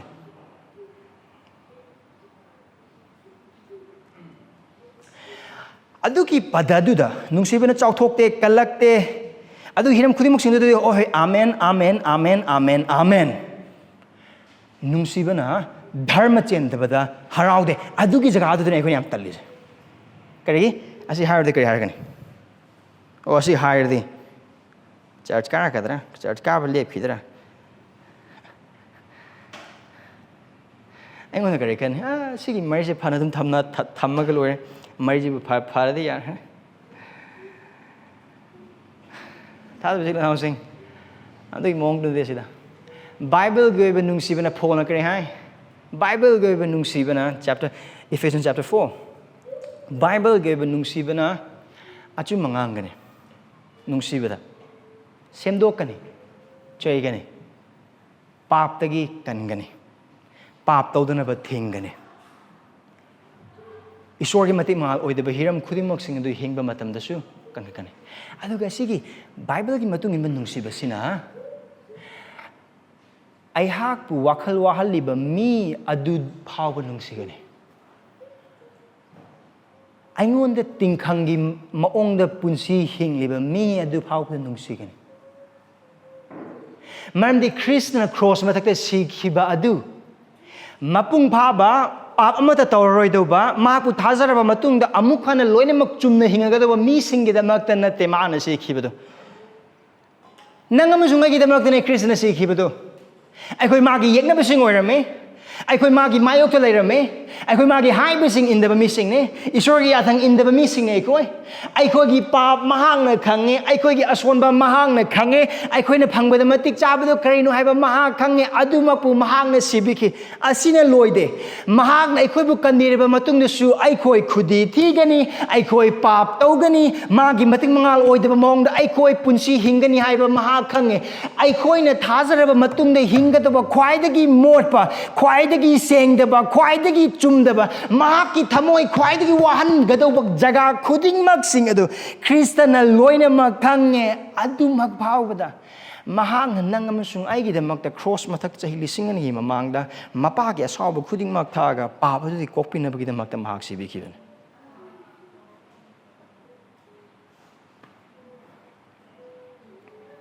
ꯑꯗꯨꯒ ꯁꯤꯔꯒ ꯍꯨꯝꯅꯤ ꯁꯨꯕ ꯅꯨꯃꯤꯠꯇ ꯍꯤꯡꯒꯠꯂꯒ ꯃꯄꯥꯒꯤ ꯌꯦꯠ ꯊꯪꯕꯗ ꯀꯥꯈ꯭ꯔꯒ ꯃꯍꯥꯛꯀꯤ ꯊꯣꯛꯄ ꯂꯩꯇꯦ ꯍꯟꯖꯤꯟ ꯍꯟꯖꯤꯟꯅ ꯃꯍꯥꯛꯀꯤ ꯌꯥꯊꯪ ꯊꯨꯒꯥꯏꯔꯤꯕ ꯍꯟꯖꯤꯟ ꯍꯟꯖꯤꯟꯅ ꯉꯛꯀꯜꯂꯤꯕ ꯍꯟꯖꯤꯟ ꯍꯟꯖꯤꯟꯅ ꯃꯉꯣꯟꯗ ꯌꯦꯡꯗꯕ ꯍꯟꯖꯤꯟ ꯍꯟꯖꯤꯟꯅ ꯃꯉꯣꯟꯗ ꯊꯥꯖꯗꯕ ꯍꯟꯖꯤꯟ ꯍꯟꯖꯤꯟꯅ ꯃꯤꯇꯨ ꯃꯤꯋꯥ ꯂꯥꯟꯅꯕꯒꯤ ꯊꯕꯛ ꯇꯧꯕ ꯍꯟꯖꯤꯟ hꯟꯖꯤꯟꯅ ꯍꯥꯏꯕ ꯏꯟꯗꯕ ꯍꯟꯖꯤꯟ ꯍꯟꯖꯤꯟꯅ ꯃꯍꯥꯛꯀꯤ ꯊꯃꯣꯏ ꯊꯨꯒꯥꯏꯕ ꯍꯟꯖꯤꯟ ꯍꯟꯖꯤꯟꯅ ꯊꯋꯥꯏ ꯑꯁꯦꯡꯕꯕꯨ ꯋꯥꯍꯟꯕ ꯍꯟꯖꯤꯟ ꯍꯟꯖꯤꯟꯅ ꯃꯍꯥꯛꯀꯤ ꯃꯤꯁꯤꯡꯕꯨ ꯑꯋꯥꯕ ꯇꯥꯍꯟꯕ ꯅꯪ ꯑꯃꯁꯨꯡ ꯑꯩꯒꯤꯗꯃꯛꯇ ꯃꯤꯒꯤ ꯄꯨꯡꯖꯥ ꯑꯁꯤ ꯐꯥꯎꯕꯗ ꯃꯍꯥꯛꯀꯤ ꯃꯄꯥꯒꯤ ꯃꯐꯝꯗ ꯍꯥꯏꯖꯕꯤꯗꯨꯅ ꯑꯩꯈꯣꯏꯒꯤꯗꯃꯛꯇ ꯙꯔꯃ ꯆꯦꯟꯕ ꯋꯥꯅꯣꯝꯕꯤꯕ ꯄꯨꯔꯣꯍꯤꯠ ꯂꯦꯟ ꯑꯃ ꯑꯣꯏꯅ ꯍꯧꯖꯤꯛꯁꯨ ꯃꯍꯥꯛ ꯐꯝꯂꯤ ꯑꯁꯤꯅꯤ ꯈ꯭ꯔꯤꯁꯇꯅ ꯅꯪ ꯑꯃꯁꯨꯡ ꯑꯩꯕꯨ ꯅꯨꯡꯁꯤꯕꯤꯕ ꯑꯃꯁꯨꯡ ꯅꯨꯡꯁꯤꯕꯤꯔꯤꯕ ꯃꯑꯣꯡ ꯑꯁꯤ ꯑꯗꯨ ꯈ꯭ꯔꯤꯁꯇꯅ ꯍꯥꯏꯔꯤꯁꯤ ꯀꯩꯅꯣ ꯃꯇꯧ ꯑꯁꯤꯒꯨꯝꯅ ꯅꯈꯣꯏꯅ ꯑꯃꯒ ꯑꯃꯒ ꯅꯨꯡꯁꯤꯅꯧ ꯊꯥꯖꯕ ꯏꯆꯤꯜ-ꯏꯅꯥꯎꯁꯤꯡ ꯅꯪ ꯑꯃꯁꯨꯡ ꯑꯩꯅ ꯅꯨꯡꯁꯤꯕꯒꯤ ꯑꯩꯈꯣꯏꯁꯦ ꯀꯌꯥꯒꯤ ꯅꯨꯡꯁꯤ ꯍꯩꯕ ꯃꯤ ꯑꯣꯏꯕꯅꯣ ꯍꯥꯏꯅ ꯍꯥꯏꯕꯁꯦ ꯑꯩꯈꯣꯏꯒꯤ ꯑꯀꯣꯏꯕꯗ ꯑꯩꯈꯣꯏꯒꯤ ꯑꯄꯥꯝꯕꯗꯨꯗ ꯇꯧꯕ ꯑꯩꯈꯣꯏꯒꯤ ꯈꯜꯂꯛꯄ ꯋꯥꯈꯜꯁꯤꯡꯗ ꯋꯥꯈꯜ ꯌꯥꯝ ꯃꯣꯠ ꯃꯥꯟꯅꯅ ꯂꯩꯕ ꯑꯗꯨꯗ ꯂꯩꯕ ꯅꯨꯡꯁꯤꯕ ꯑꯗꯨ ꯆꯥꯡꯌꯦꯡ ꯅꯠꯇꯦ ꯃꯔꯨꯑꯣꯏꯅ ꯑꯗꯨꯗꯤ ꯑꯩꯈꯣꯏ ꯅꯨꯡꯁꯤꯕ ꯌꯥꯝꯅ ꯂꯥꯏ ꯑꯩꯈꯣꯏꯒꯤ ꯑꯄꯥꯝꯕ ꯇꯧꯕ ꯃꯤꯁꯤꯡ ꯑꯩꯈꯣꯏꯅ ꯉꯥꯡꯅꯤꯡꯕ ꯑꯩꯈꯣꯏꯅ ꯇꯥꯅꯤꯡꯕ ꯋꯥ ꯉꯥꯡꯉꯛꯄ ꯃꯤꯁꯤꯡ ꯑꯗꯨꯗꯒꯤꯗꯤ ꯑꯩꯈꯣꯏꯅ ꯇꯧꯅꯤꯡꯕ ꯊꯕꯛꯁꯤꯡ ꯇꯧꯔꯛꯄ ꯃꯤꯁꯤꯡ ꯅꯨꯡꯁꯤꯕ ꯌꯥꯝꯅ ꯂꯥꯏ ꯆꯥꯡꯌꯦꯡꯁꯦ ꯀꯔꯝ ꯀꯥꯟꯗꯅꯣ ꯑꯩꯅ ꯅꯨꯡꯁꯤꯕ ꯉꯝꯗꯕ ꯃꯤ ꯑꯗꯨꯅ ꯑꯩꯅ ꯅꯨꯡꯁꯤꯕ ꯉꯝꯗꯕ ꯃꯤ ꯑꯗꯨ ꯁꯤꯡꯂꯨꯞ ꯃꯅꯨꯡꯗ ꯂꯩꯔꯛꯄ ꯃꯇꯝꯗ ꯑꯩꯅ ꯇꯥꯅꯤꯡꯗꯕ ꯃꯤ ꯑꯗꯨ ꯁꯤꯡꯂꯨꯞ ꯃꯅꯨꯡꯗ ꯂꯩꯔꯛꯄ ꯃꯇꯝꯗ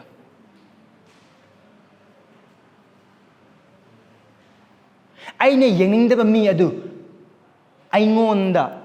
ꯑꯩꯒꯤ ꯌꯨꯝꯗ ꯂꯥꯛꯄ ꯃꯇꯝꯗ ꯑꯩꯅ ꯄꯥꯎ ꯐꯥꯎꯅꯅꯤꯡꯗꯕ ꯃꯤ ꯑꯗꯨꯅ ꯑꯩꯉꯣꯟꯗ ꯄꯥꯎ ꯐꯥꯎꯔꯛꯄ ꯃꯇꯝꯗ ꯑꯩꯅ ꯊꯃꯣꯏꯗ ꯅꯨꯡꯉꯥꯏꯇꯅ ꯁꯥꯎꯅꯤꯡꯉꯒ ꯌꯥꯀ꯭ꯔꯒ ꯆꯤꯛꯑꯒ ꯂꯩꯔꯤꯕ ꯃꯤ ꯑꯗꯨꯅ ꯅꯣꯡꯃꯥꯏꯖꯤꯡ ꯅꯨꯃꯤꯠꯇ ꯑꯩꯒꯤ ꯅꯥꯀꯟꯗ ꯐꯝꯃꯛꯄ ꯃꯇꯝꯗ ꯑꯗꯨꯒ ꯑꯩꯅ ꯑꯣꯏꯍꯟꯅꯤꯡꯕ ꯃꯇꯨꯡ ꯏꯟꯅ ꯍꯤꯔꯝꯁꯤꯡ ꯑꯣꯏꯔꯛꯇꯕ ꯃꯇꯝꯗ ꯑꯗꯨꯒꯤ ꯖꯒꯥ ꯑꯗꯨꯒꯤ ꯃꯇꯝ ꯑꯗꯨꯒꯤ ꯃꯤꯁꯤꯡ ꯑꯗꯨꯗꯅꯤ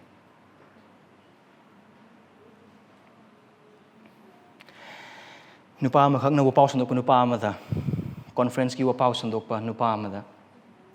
ꯀꯣꯟꯐꯔꯦꯟꯁꯀꯤ ꯋꯥꯄꯥꯎ ꯇꯥꯔ ꯃꯇꯨꯡꯗ ꯏꯁꯣꯔꯒꯤ ꯅꯨꯡꯁꯤꯕꯒꯤ ꯃꯇꯥꯡꯗ ꯋꯥꯄꯥꯎ ꯑꯃ ꯇꯥꯔꯕ ꯂꯣꯏꯔꯒ ꯑꯁꯤꯒꯤ ꯋꯥꯔꯤꯁꯦ ꯆꯨꯝꯕ꯭ꯔꯥ ꯂꯥꯟꯕ꯭ꯔꯥ ꯍꯥꯏꯕꯗꯤ ꯑꯩ ꯈꯪꯗꯦ ꯑꯗꯨꯕꯨ ꯌꯥꯝꯅ ꯄꯣꯄꯨꯂꯔ ꯑꯣꯏꯕ ꯋꯥꯔꯤꯅꯤ ꯅꯨꯡꯁꯤꯕꯒꯤ ꯃꯇꯥꯡꯗ ꯋꯥꯄꯥꯎ ꯁꯟꯗꯣꯛꯑꯦ ꯅꯨꯄꯥꯗꯨꯅ ꯑꯗꯨꯒ ꯅꯨꯄꯥ ꯑꯃꯅ ꯁ꯭ꯄꯤꯀꯔꯗꯨꯗ ꯂꯥꯛꯑꯀꯥꯟꯗ ꯍꯥꯏ ꯄꯥꯁꯇꯔ ꯑꯩ ꯆꯔꯆ ꯀꯥꯅꯤꯡꯗꯦ ꯃꯔꯝꯗꯤ ꯆꯔꯆꯇ ꯂꯩꯕ ꯃꯤ ꯈꯨꯗꯤꯡꯃꯛꯁꯤꯡꯁꯦ ꯑꯐ ꯁꯥꯖꯕ ꯃꯤꯁꯤꯡ ꯉꯥꯛꯇꯅꯤ ꯑꯗꯨꯅ ꯑꯩ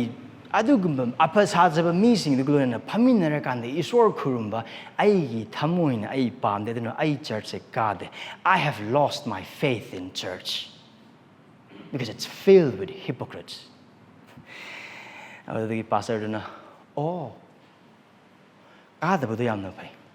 ꯃꯔꯝꯗꯤ ꯅꯪ ꯀꯥꯕ ꯑꯣꯏꯕ ꯇꯥꯔꯒꯗꯤ ꯑꯐ ꯁꯥꯖꯕ ꯃꯤ ꯃꯁꯤꯡ ꯑꯃꯒꯁꯨ ꯑꯃꯨꯛ ꯍꯦꯜꯂꯛꯀꯅꯤ ꯑꯗꯨꯅ ꯄ꯭ꯔꯣꯕ꯭ꯂꯦꯝ ꯍꯦꯟꯅ ꯍꯦꯜꯂꯛꯀꯅꯤ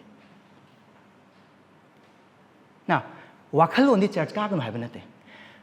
ꯑꯗꯨꯒꯤ ꯄ꯭ꯔꯤꯆꯔꯗꯨꯅ ꯑꯗꯨꯒꯤ ꯅꯨꯄꯥꯗꯨꯗ ꯚꯥꯞ ꯇꯥꯍꯟꯅꯤꯡꯉꯤ ꯑꯗꯨꯒꯤ ꯅꯨꯄꯥꯗꯨꯅ ꯃꯉꯣꯟꯗ ꯂꯩꯕ ꯃꯥꯒꯤ ꯑꯁꯣꯟꯕ ꯃꯥꯒꯤ ꯑꯁꯣꯏꯕ ꯑꯗꯨꯒ ꯑꯐ ꯁꯥꯖꯕꯒꯤ ꯄꯨꯟꯁꯤ ꯙꯔꯃ ꯃꯁꯥꯅ ꯃꯁꯥꯕꯨ ꯙꯔꯃ ꯆꯦꯟꯕ ꯑꯃꯒꯨꯝꯅ ꯎꯖꯔꯒ ꯃꯥꯅ ꯈꯪꯂꯤꯕ ꯈꯔ ꯃꯥꯅ ꯄꯥꯔꯤꯕ ꯈꯔ ꯍꯤꯔꯝ ꯈꯨꯗꯤꯡꯃꯛꯁꯤꯡ ꯑꯗꯨꯅ ꯃꯉꯣꯟꯗꯒꯤ ꯍꯦꯟꯅ ꯁꯣꯟꯕ ꯃꯤ ꯃꯍꯥꯛꯅ ꯄꯥꯝꯗꯕ ꯃꯤ ꯃꯍꯥꯛꯅ ꯄꯥꯝꯗꯕ ꯂꯨꯆꯤꯡꯕ ꯈꯔ ꯂꯩꯕꯗꯨꯅ ꯃꯔꯝ ꯑꯣꯏꯔꯀꯥꯟꯗ ꯁꯤꯒꯨꯝꯕ ꯑꯗꯨ ꯂꯩꯈ꯭ꯔꯕ ꯈꯨꯗꯤꯡꯃꯛꯁꯤꯡ ꯑꯗꯨꯒ ꯍꯤꯡꯃꯤꯟꯅꯔꯣꯏꯗꯕ ꯃꯣꯏꯗꯒꯤ ꯇꯣꯉꯥꯟꯅ ꯂꯩꯕ ꯑꯣꯏꯕ ꯇꯥꯔꯒꯗꯤ ꯌꯥꯝꯅ ꯁꯦꯡꯒꯗꯧꯕ ꯌꯥꯝꯅ ꯐꯒꯗꯧꯕ ꯑꯃꯒꯨꯝꯅ ꯈꯟꯕ ꯋꯥꯈꯜꯂꯣꯟ ꯑꯗꯨꯗꯅꯤ ꯄ꯭ꯔꯤꯆꯔꯗꯨꯅ ꯍꯥꯏꯗꯣ ꯑꯃꯔꯣꯝꯗ ꯍꯥꯏꯕ ꯑꯣꯏꯕ ꯇꯥꯔꯒꯗꯤ ꯅꯪ ꯅꯁꯥ ꯀꯌꯥ ꯆꯥꯡ ꯌꯦꯡꯗ꯭ꯔ ꯃꯥꯜꯂꯦ ꯅꯪꯉꯣꯟꯗ ꯈ꯭ꯔꯤꯁꯇꯅ ꯊꯧꯖꯥꯜ ꯀꯌꯥꯝ ꯎꯠꯄꯤꯔꯒꯦ ꯍꯥꯏꯕ ꯈꯪꯗ꯭ꯔꯕ ꯃꯥꯜꯂꯦ ꯅꯪ ꯑꯁꯤꯒꯤ ꯌꯥꯊꯪꯁꯦ ꯈꯪꯗ꯭ꯔꯕ ꯃꯥꯜꯂꯦ ꯈ꯭ꯔꯤꯁꯇꯒꯤ ꯋꯥꯁꯤ ꯅꯤꯡꯁꯤꯡꯁꯦ ꯅꯈꯣꯏꯕꯨ ꯅꯨꯡꯁꯤꯕꯁꯤꯡ ꯑꯗꯨ ꯈꯛꯇꯪ ꯅꯈꯣꯏꯅ ꯅꯨꯡꯁꯤꯔꯕ ꯑꯗꯨ ꯑꯣꯏꯕ ꯇꯥꯔꯒꯗꯤ ꯅꯈꯣꯏꯒ ꯈꯥꯖꯅꯥ ꯈꯣꯝꯕ ꯃꯤꯁꯤꯡꯒ ꯀꯔꯤ ꯈꯦꯠꯅꯕ ꯂꯩꯕꯒꯦ right ꯑꯁꯤꯒꯤ ꯌꯥꯊꯪꯁꯦ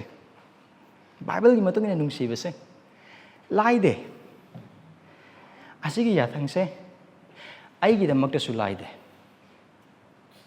ꯑꯗꯨꯗꯤ ꯄꯥꯁꯇꯔ ꯑꯃ ꯑꯣꯏꯅ ꯑꯩꯍꯥꯛ ꯅꯨꯡꯁꯤꯕ ꯉꯝꯗꯕ ꯃꯇꯥꯡꯁꯤꯡ ꯂꯩ ꯃꯃꯥꯡ ꯍꯧꯈ꯭ꯔꯕ ꯍꯞꯇꯥꯒꯤ ꯅꯨꯃꯤꯠꯁꯤꯡꯗ ꯑꯩꯍꯥꯛꯅ ꯏꯁꯣꯔꯒꯤ ꯃꯤ ꯑꯣꯏꯈ꯭ꯔꯕ ꯅꯈꯣꯏꯕꯨ ꯑꯃꯁꯨꯡ ꯏꯚꯟ ꯑꯩꯒꯤ ꯏꯃꯨꯡꯗ ꯂꯩꯈ꯭ꯔꯕ ꯑꯩꯒꯤ ꯅꯨꯄꯤ ꯑꯃꯁꯨꯡ ꯑꯩꯒꯤ ꯏꯆꯥꯁꯤꯡꯕꯨ ꯅꯨꯡꯁꯤꯒꯗꯕ ꯃꯑꯣꯡꯗ ꯅꯨꯡꯁꯤꯗꯕ ꯃꯇꯝꯁꯤꯡ ꯂꯩ ꯅꯣꯏꯗꯤ ꯂꯩꯇꯕ꯭ꯔꯥ ꯑꯩꯒꯤ ꯅꯨꯡꯁꯤꯕ ꯃꯄꯨꯡ ꯐꯥꯗꯦ ꯃꯐꯝꯁꯤ ꯂꯩꯕ ꯀꯅꯥꯝꯇꯒꯤ ꯅꯨꯡꯁꯤꯕ ꯃꯄꯨꯡ ꯐꯥꯗꯦ ꯊꯥꯖꯕ ꯏꯆꯤꯜ ꯏꯅꯥꯎꯁꯤꯡ ꯑꯩꯈꯣꯏꯅ ꯑꯇꯣꯞꯄ ꯏꯆꯤꯜ ꯏꯅꯥꯎꯁꯤꯡꯕꯨ ꯅꯨꯡꯁꯤꯕ ꯃꯇꯝꯗ ꯌꯦꯠꯂꯤꯁꯦ ꯀꯔꯤꯅꯅꯣ ꯀꯔꯤꯅꯣ ꯑꯩꯈꯣꯏ ꯑꯇꯣꯞꯄ ꯏꯆꯤꯜ ꯏꯅꯥꯎꯁꯤꯡꯕꯨ ꯅꯨꯡꯁꯤꯕ ꯉꯝꯗ꯭ꯔꯤꯁꯦ ꯀꯔꯤꯒꯤꯅꯣ ꯈ꯭ꯔꯤꯁꯇꯅ ꯑꯩꯈꯣꯏꯗ ꯎꯠꯄꯤꯔꯕ ꯅꯨꯡꯁꯤꯕꯗꯨ ꯑꯐꯕ ꯋꯥ ꯄꯥꯎꯒꯤ ꯃꯄꯥꯅ ꯈꯪꯂꯕ ꯇꯥꯔꯕꯁꯤꯗ ꯐꯥꯎꯕꯗꯁꯨ ꯑꯩꯈꯣꯏꯅ ꯏꯆꯤꯜ ꯏꯅꯥꯎꯁꯤꯡ ꯅꯨꯡꯁꯤꯕ ꯉꯝꯗ꯭ꯔꯤꯁꯦ ꯀꯔꯤꯒꯤꯗꯃꯛꯇꯅꯣ ꯁꯃꯁ꯭ꯌꯥꯁꯦ ꯀꯔꯤꯅꯣ ꯀꯅꯥꯅꯅꯣ ꯊꯤꯡꯉꯤꯁꯦ ꯀꯔꯤꯅꯅꯣ ꯊꯤꯡꯂꯤꯁꯦ ꯑꯐꯕ ꯋꯥ ꯄꯥꯎ ꯅꯤꯡꯁꯤꯡꯗꯕꯅ ꯃꯔꯝ ꯑꯣꯏꯔꯒ ꯍꯣꯏ ꯑꯗꯨ ꯆꯨꯝꯃꯦ ꯑꯗꯨ ꯑꯃꯅꯦ ꯑꯗꯨꯕꯨ ꯂꯣꯏꯅꯃꯛ ꯅꯠꯇꯦ ꯀꯩꯅꯣ ꯑꯗꯨꯒꯤ ꯃꯤꯗꯨꯅ ꯑꯩꯒꯤ ꯄꯥꯝꯕ ꯊꯕꯛꯇꯤ ꯇꯧꯗꯅ ꯑꯩꯉꯣꯟꯗ ꯊꯤꯅ ꯆꯩꯔꯛꯏꯗꯨꯗꯤ ꯑꯣꯔ ꯃꯥꯒꯤ ꯃꯤꯠꯌꯦꯡꯗꯣ ꯑꯣꯔ ꯃꯥꯒꯤ ꯋꯥꯉꯥꯡꯗꯣ ꯑꯣꯔ ꯃꯥꯅ ꯃꯌꯥꯝ ꯃꯃꯥꯡꯗ ꯑꯩꯉꯣꯟꯗ ꯍꯥꯏꯔꯤꯕ ꯋꯥꯗꯣ ꯅꯪ ꯑꯩ ꯖꯤꯁꯨ ꯈ꯭ꯔꯤꯁꯇꯕꯨ ꯃꯌꯥꯝꯒꯤ ꯃꯃꯥꯡꯗ ꯀꯌꯥꯝ ꯏꯀꯥꯏꯕ ꯄꯤꯈ꯭ꯔꯕ ꯃꯤꯅꯣ ꯅꯪ ꯑꯩ ꯈ꯭ꯔꯤꯁꯇꯒꯤ ꯑꯅꯤꯡꯕꯒꯤ ꯃꯇꯨꯡ ꯏꯟꯅ ꯄꯨꯟꯁꯤ ꯀꯌꯥꯝ ꯇꯣꯏꯅ ꯍꯤꯡꯕ ꯃꯤꯁꯤꯡꯅꯣ ꯀꯌꯥꯝ ꯃꯄꯨꯡ ꯐꯥꯅ ꯀꯌꯥꯝ ꯍꯥꯏꯕ ꯏꯟꯅ ꯀꯩꯅꯣ ꯊꯤꯡꯉꯤꯁꯦ ꯀꯩꯅꯣ ꯑꯩꯍꯥꯛꯅ ꯑꯇꯣꯞꯄ ꯊꯥꯖꯕ ꯏꯆꯤꯜ ꯏꯅꯥꯎꯁꯤꯡꯕꯨ ꯅꯨꯡꯁꯤꯕꯗ ꯊꯤꯡꯉꯤ ꯀꯅꯥꯅꯅꯣ ꯊꯤꯡꯉꯤꯁꯦ ꯀꯅꯥꯝꯇꯅ ꯅꯠꯇꯦ ꯁꯃꯁ꯭ꯌꯥꯗꯣ ꯑꯩꯅꯦ ꯑꯩꯒꯤ ꯅꯥꯄꯜ ꯑꯩꯕꯨ ꯅꯨꯡꯁꯤꯕꯤꯒꯗꯕꯅꯤ ꯑꯩꯒꯤ ꯋꯥ ꯈꯛꯇꯪ ꯇꯥꯒꯗꯕꯅꯤ ꯑꯩ ꯑꯃꯁꯨꯡ ꯑꯩ ꯆꯞ ꯃꯥꯟꯅꯩ ꯁꯤꯡꯁꯨ ꯂꯩꯈ꯭ꯔꯕ ꯊꯥꯖꯕ ꯈꯨꯗꯤꯡꯃꯛꯁꯤꯡ ꯑꯁꯤꯕꯨ ꯑꯁꯦꯡꯕ ꯊꯃꯣꯏꯗꯒꯤ ꯅꯨꯡꯁꯤꯕꯗ ꯊꯤꯡꯂꯤꯕꯗꯣ ꯀꯅꯥꯅꯣ ꯅꯈꯣꯏ ꯅꯁꯥ ꯅꯁꯥ ꯅꯥꯄꯜ ꯏꯁꯥꯒꯤꯗ ꯈꯟꯕ ꯏꯁꯥꯒꯤ ꯅꯨꯡꯉꯥꯏꯕꯗ ꯄꯥꯝꯕ ꯏꯁꯥꯒꯤ ꯊꯥꯒꯠꯄꯗ ꯄꯥꯝꯕ ꯏꯁꯥꯕꯨ ꯎꯍꯟꯕꯗ ꯄꯥꯝꯕ ꯏꯁꯥꯕꯨ ꯋꯥꯡꯕꯗ ꯄꯥꯝꯕ ꯑꯩꯅ ꯑꯣꯏꯍꯟꯅꯤꯡꯉꯤꯕꯗꯨ ꯂꯣꯏꯅꯃꯛ ꯑꯣꯏꯍꯟꯅꯤꯡꯕ ꯑꯩꯅ ꯑꯣꯏꯍꯟꯅꯤꯡꯉꯤꯕꯗꯨ ꯑꯣꯏꯔꯛꯇꯕ ꯑꯣꯏꯕ ꯇꯥꯔꯒꯗꯤ ꯄꯥꯝꯗꯕ ꯑꯩꯒ ꯋꯥꯔꯤ ꯁꯥꯟꯅꯕ ꯌꯥꯕꯁꯤꯡ ꯈꯛꯇꯪꯒ ꯄꯨꯅꯤꯡꯕ ꯑꯩꯉꯣꯟꯗ ꯀꯥꯟꯅꯕ ꯄꯤꯕꯤꯒꯗꯧꯕ ꯈꯛꯇꯪꯒ ꯄꯨꯅꯤꯡꯕ ꯑꯗꯨꯕꯨ ꯑꯩꯒ ꯋꯥꯈꯜ ꯈꯔ ꯃꯥꯟꯅꯗꯕ ꯑꯩꯉꯣꯟꯗ ꯑꯩ ꯑꯁꯣꯏꯕ ꯈꯔ ꯉꯥꯡꯉꯛꯄ ꯑꯗꯨꯒꯗꯤ ꯄꯨꯅꯤꯡꯗꯕ ꯌꯦꯡꯅꯤꯡꯗꯕ ꯑꯗꯨꯒ ꯋꯥꯔꯤ ꯁꯥꯅꯤꯡꯗꯕ ꯆꯦꯟꯅꯤꯡꯕ ꯑꯗꯨ ꯐꯥꯎꯔꯤꯕ I am the problem. I am the challenge. You are the problem. You are the challenge. ꯑꯇꯣꯞꯄꯗ ꯈꯨꯗꯣꯝꯕꯤ ꯊꯤꯟꯈꯤꯒꯨꯝꯁꯦ ꯌꯥꯊꯪꯁꯦ ꯀꯅꯥꯗꯅꯣ ꯑꯩꯉꯣꯟꯗꯅꯤ ꯅꯈꯣꯏꯗꯅꯤ ꯑꯩꯈꯣꯏ ꯂꯣꯏꯅꯃꯛꯇꯅꯤ ꯀꯔꯝꯍꯥꯏꯅ ꯏꯟꯒꯅꯤ ꯑꯩꯈꯣꯏ ꯄꯥꯡꯒꯜ ꯉꯝꯗꯦ ꯃꯔꯝꯗꯤ ꯑꯩꯈꯣই ꯄꯥꯞ ꯆꯦꯜꯂꯤꯕ ꯀꯟꯕꯤꯔꯕ ꯐꯪꯕ ꯃꯤꯁꯤꯡꯅꯤ ꯀꯔꯝꯍꯥꯏꯅ ꯇꯧꯅꯤ ꯑꯗꯨꯗꯤ ꯑꯩꯈꯣꯏ ꯑꯗꯨ ꯑꯣꯏꯇꯥꯔꯒꯗꯤ ꯀꯔꯝꯍꯥꯏꯅ ꯑꯩꯈꯣꯏ ꯈ꯭ꯔꯤꯁꯇꯤꯌꯟ ꯍꯥꯏꯒꯗꯣꯏꯅꯣ ꯀꯔꯝꯍꯥꯏꯅ ꯑꯩꯈꯣꯏꯗ ꯁꯥꯈꯤ ꯂꯩꯒꯅꯤ ꯑꯗꯨꯒꯤ That's where John comes. Chapter 8 loisilakpudada yengbiyu. Sorry, verse 8 loisilakpudada. Amukan aina nakoi anoba yathang ma iri kaino yathang no nungsiba. Isabu nungsijaba nataba. Isagi apamba aningba tauningba punsi pandam adu nungsiba nataba adubu ichil inausing. Karam ichil inausing. Zat bizat na nataba. Ani mawang na nataba. Paisa paiba ina khunba na nataba. Lairaba anangba na nataba. Larik haiba adugiduna amata nataba. Khristagi ina kanbiduna singlup amatada itil ina oinabagidamak sargatana chatminanabagidamak thamlaba mi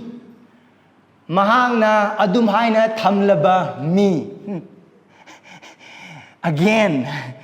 multiple choice wahang jida khaktang nate yathang jida khaktang nate multiple choice pigraba members ingsidane mi taratare laigera chamaga hundra laigera kundra laigera chahum laigera isorna singlup aduda member amo oina Christabu thajibagi mapana pusilakpo oiba taragadi haiba mi khudingmak sing adubu Christian nungsiba gumna nungsiba adu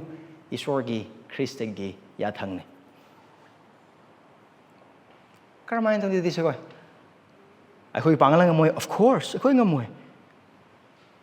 ꯅꯪꯗꯤ ꯑꯩꯈꯣꯏ ꯏꯁꯥꯅ ꯏꯁꯥꯕꯨ ꯅꯨꯡꯁꯤꯒꯟꯕ ꯃꯤꯁꯤꯡ ꯉꯥꯛꯇꯅꯤ ꯑꯩꯈꯣꯏꯗ ꯑꯗꯨꯒꯤ ꯄꯥꯡꯒꯜ ꯂꯩꯇꯦ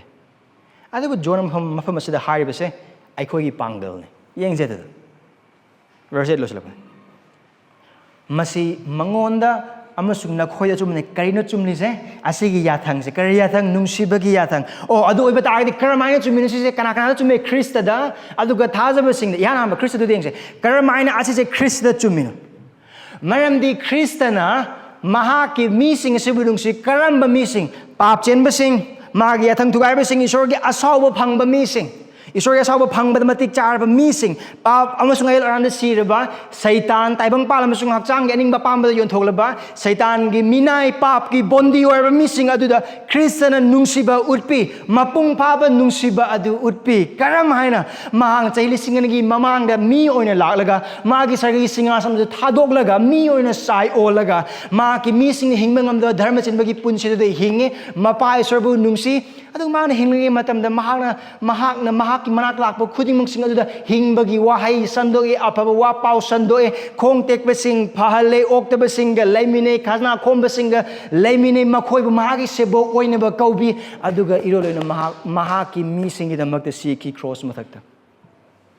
Magi pap na maram kana sikhi banate mahaki mi singi pap na maram oragani mahaki maral nate nangamusung ay iral na maram oragani magi cross yotpi gi makul chaipu sing taki ba I puki ba cross thaki ba isorgi asauba kudimang nangamusung ay pap na maram oragani ay koina phangba matik saba na kari isorgi asauba isorgi yengthiba ay koina phangba na kari Khristagi nungsiba mising mikhay na ibra naide Mapung phaba ngai bra ngai te karam haina asengba nungsiba mang hinge mang na si aduna asigi nungsibagi yathangse ariba walap na badagi lerla bo oiba tagasu Jesu Christ na tambiba khakang natana mahaki punsi siba musung hingat pa aduna pura inaw no ba mayona ma pura inaw no ba wahan thokama pi adugi mai kedina si yathang mung naurise mamdi kari kidamak tano asigi nungsibagi yathangse Krista masamak na hingki Krista masamak na leke aduna adugi standard it's a new standard new very new karigi mising mikhay na adana Krista gi inabu kaubi bo oiba taragadi kanbi bo oiba taragadi adu nungsinaba kidamakta aduga harba nungsibase mapung phaba nungsibani mamdi karigi ani suba Korinthia padum nipan pada mapan da kari hai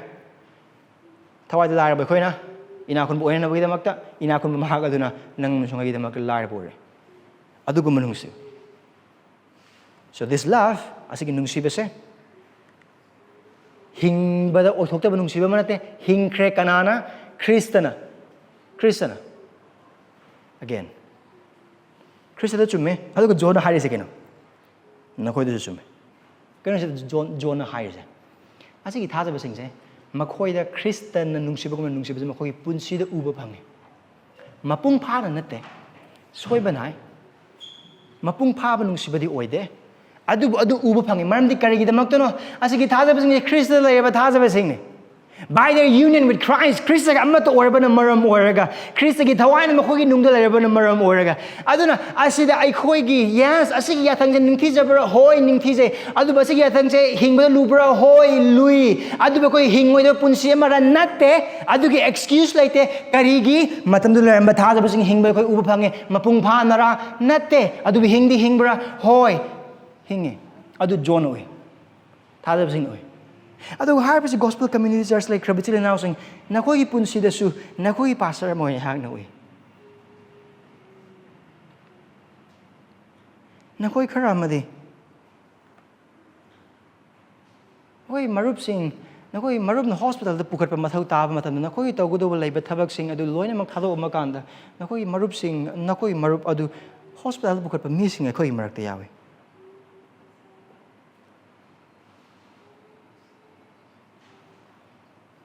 imung da paisa phane yam wa bo oiba taraga su thada bichila naw singbu yum da kauduna chak chaminara kan da isorgi oiba matang da wari sanaraga prathna tomina ba imung singlup sida lai imung da sel yam na wa bo oiba taraga su Khristagi ningthole baki thogal asi lepa yade amasung mangliba thawai sing kandaba yade haduna phanayam imung da wab leibo oiba taraga su thajaba yana tha khudingi chang nai ne isorgi mafam da katpa imung singlup asida yawi aduga singlu basida thaza basing lei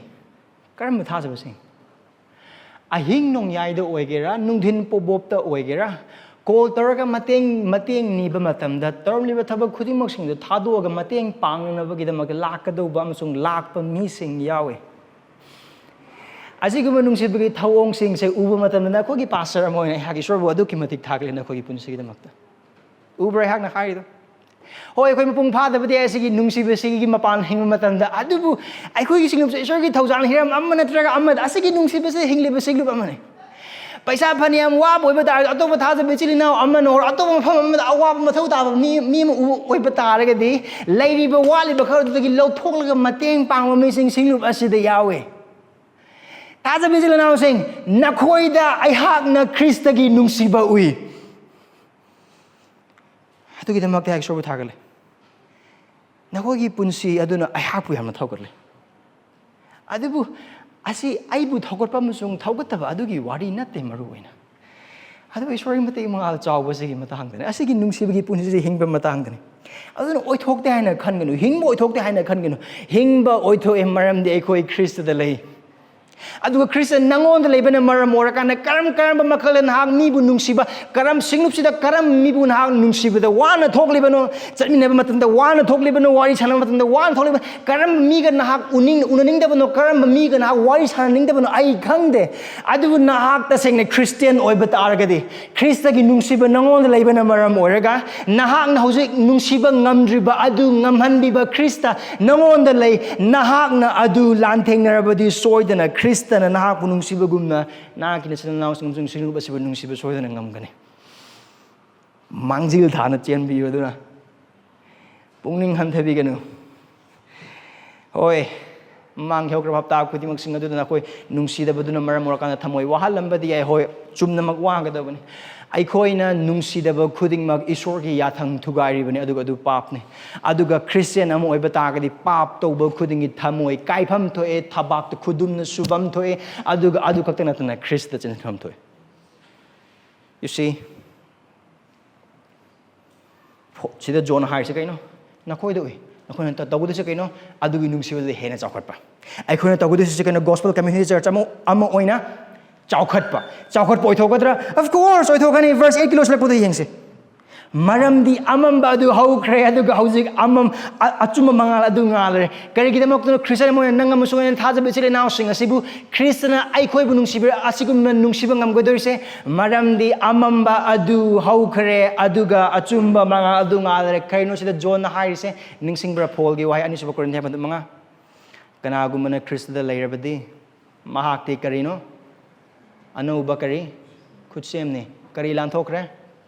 ariba pot makai lanthokre yengu pot makai kaidarakle inau no rakle adu khoi punsin adu naha ki punsin Christian naha ki punsin singup se punsin ngasi nungsiba ngamdabe ai adubu Khristagi pangkalda amusung isor aikhoi gi nungda Khristagi mapana subiriba thabak asigi mapana aikhoina thajabaglona na hotna ba oiba taragadi thajabajila na sing aikhoi nungsiba ngamgani nungsiba se hen chahorkani Khristadagi hena chawba yekna ba aikhoi gi leiramde aikhoi gi pap na maram oraga isorga musung aikhoi gi marakta leinaramba mari adu pap na maram oraga tatkrabani aduga aikhoi gi thabak amatana haiba mari du samjannaba amatangamde adubu nungsibada isorna machanapa Krista thabirakpagi mapalna haiba aikhoi gi miyebagi pangal na ngamdraba mari adu samjanare isorga tatnaramba mari adu samjanare aikhoi bu wayel lamgadoba magi asaw piram gadoba isordo aikhoi gi hojikti ipa oire wayel mapu oidre aduga matam amada atop jat singda leramba mahaki mi sing adu hojikti aikhoi gi itil inaw oire isorgi imungda pusilakle karino adu oiba targadi isorgi nungsibana taisinaba ngamdaba mari thugaiba ngamdaba pal amata leite marande karigino asigi wise noina hanna tarm lagani blood is thicker than water right ising the igi kana nang behele ina kai haino adudo phani moibo oiba tarsu maru mayam leibo oiba tarsu imung dagi henba kanam ta leite right sagai na te dagi henba kanam ta adu achumane chile chisela kan da sagai na te imung manung ima ipam chilinau asli henba krem ta leite adugi achumba do adudagi hena chawba achumba makak bible na thajaba sing da tambi yes blood is thicker than water but there is something that is thicker than blood and that is the blood of Jesus Christ ising dagi ina nange adu nangi i dagi hena nang ba i amale Jesus Khristagi i aduga haiba i aduna sangdainaba ngamdaba mari thugaiba ngamdaba pal amata leite karmaina haino sise phol na fisa bandu ani the Jew masung Gentile gi mark lei ramba achauba pal adugi matang da mahakna haiba ta kari haiba adugi achauba pal adu Krishna kaidewe mahaki hakchang da loine mak thugai kre aduna hojikti Jew haiba leite Gentile haiba leite or for that matter Jew Christian haiba leite Gentile Christian haiba leite kana gumana Christ da leirabadi adugi mi adu Christian ne anoba mi ne aduga nahak amsung ay hakna Kristabu kanbi mapum sung Prabhu na thaza duna makitung iliba ama oirabadi aduga nahak adune gospel community church members nahak adune adu oiba tagid asi achumane amamba lanthorakle aduga mangal adum ngalakle kaino asina harise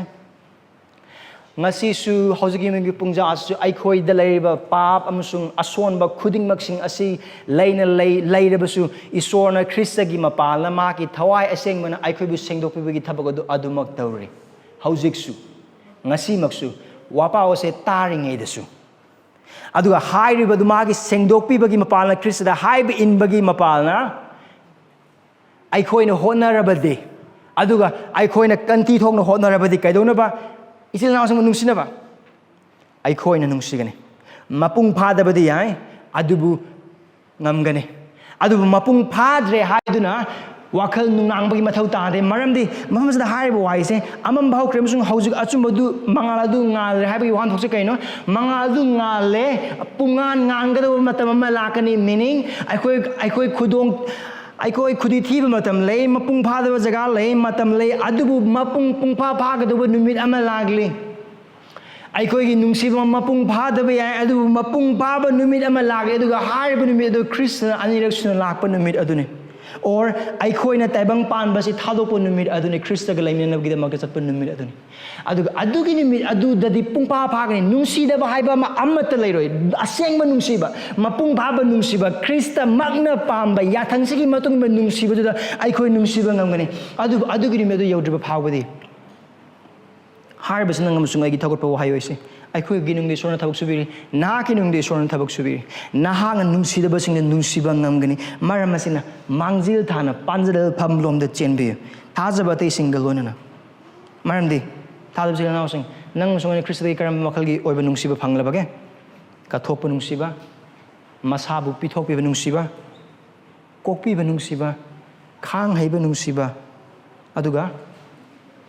tattana lengdana laiba nungsiba thadokta nungsiba oh nang pap tore duna ngasidagi nang ai icha or Krishna kaisu tawde ngasi phaw right karam makhalgi nungsiba ai khoi gi thamoi bu wahanba aduga aigi mayok ta phattana ba tawrokpa thajaba ichilina adu phawbasu nungsibagi oiba nungsiba adu har nungsiba sta ko chakot poi thoe ai khoi maram organ ate isorna Kristagi mapana ai khoi da tawbiri ba thabak sigi mapana maram di kari da magdano isor khagi nungdale Krist ai khoi nungdale aduna nongmade soidana ai khoi nungsib mampung phagani adugi ni me da yaudri ba phawbade Krist da yenglaga Khristagi haiba inbada ma ki misig mo nungsiba sida hena honas ma ki thauja makhada tatpalaitina chelu thadu bisil na sing tatpalaitina chense amaga haiba du matheng pangnas ngasi ba ud haiba phawa sidang tause mathangi nonga singda pada mapan dagina taraga mathoi du khoi yengs prana tause khoi pam sing khoi sor nahaki wahaigi mapana nahaki yathang nahak nei khoi gi koi bada Nasanapa Khristagi mapana pinibikhraba nachasing asubu nungsibagi yathang ado ikhoida pinabir. Prabhu yathang asigi mamangda aikhoi haifam khangde. Maramdi aikhoi yathang asi hiram amana tragama aikhoi wakhalna wahaina thabakna misingna khangna amasung khangdana thamoi manungda adu kariguma tamde misingna ubi yapa mongda aikhoi amasung aihak asigi yathang asi thugai pa mising oi. Adu aikhoi gi pap sing asi kokpiba amasung sengdokpiba adu Krista lai haiba si thajaba sida. Amasung nahaki wahai gi mapana aikhoi da haiba nungsibba sida chakotpa adu oithoi haina nahaki wahai utpiba sigi maramna nahapu thagachare. Maramasina. Aikhoi mapung phadaba khudimok sing asida aikhoi bu nunggan aduna lehanbiganu. Aikhoi bu ngakkal hanbiganu. Prabhu aikhoi ne ningbaduna phai haibagi apang magi wakhal du aikhoi bu thambiganu. Adubu silnaw sum nungsiba se nahaki nanai am oiba targadi soidane nungsibada ingidoba yathang haibadu khangbagulona. Haiba yathang ase innanabagi damakta Khristagi nungsibada kanna honna jaduna thabak sujaba nachasing aikhoi bu henbi. Nang silup asida thambikhraba thajabe khoi amamda ngamhanbikhraba nungsiba se Prabhu asida aikhoi bu maning halhanbiganu. Asida aikhoi bu hen chakothanbi. Prabhu aikhoi bu nungsibada hengadanbi. Adugi mapana nahaki mingina chahanbi. Yesu Christ ngini jirben. Amen.